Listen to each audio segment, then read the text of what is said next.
կաթողիկոսը չի կարող ժամանակ ձգել մինչև 2026 թվականը, ինչ վերաբերում է կաթողիկոսի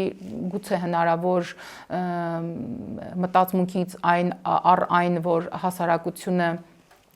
հնարավոր է, որ ընտրությունների միջոցով իշխանափոխություն անի եւ իշխանության գան իրեն շատ հարազատ մարդիկ, ովքեր հոկտեմբերի 27-ին օգնել են իրեն կեղծված ընտրությունների միջոցով դառնալ ամենայն հայոց կաթողիկոս եւ ապականել հայ առաքելական եկեղեցին, ապա ես ուզում եմ եւս մեկ դիտարկում անել, որ նաեւ այստեղ Կտրիչ Ներսիսյանը չի ճանաչում իր հոգեվոր հոտին, որովհետեւ ոչ մի անգամ չի շփվել իր հոգեվոր հոտի հետ եւ շատ կարեւոր է, որ Կտրիչ Ներսիսյանը հեռանա եկեղեցուց եւ հեռանալուց հետո հուսով եմ նա մեկ ժամանակ կունենա Աստվածաշունչ կարդալու, դե հիմա ժամանակ չունի, լիքը բիզնես պրոյեկտներ ունի, լիքը առևտուրներ ունի, չգիտեմ, բանկային հաշիվներում տարբեր դրամագլուխներ ունի, որ պետք է մի կետից մի ժամանակ չունի, կարծում եմ այդ ժամանակ արդեն ժամանակ կունենա կկարդա,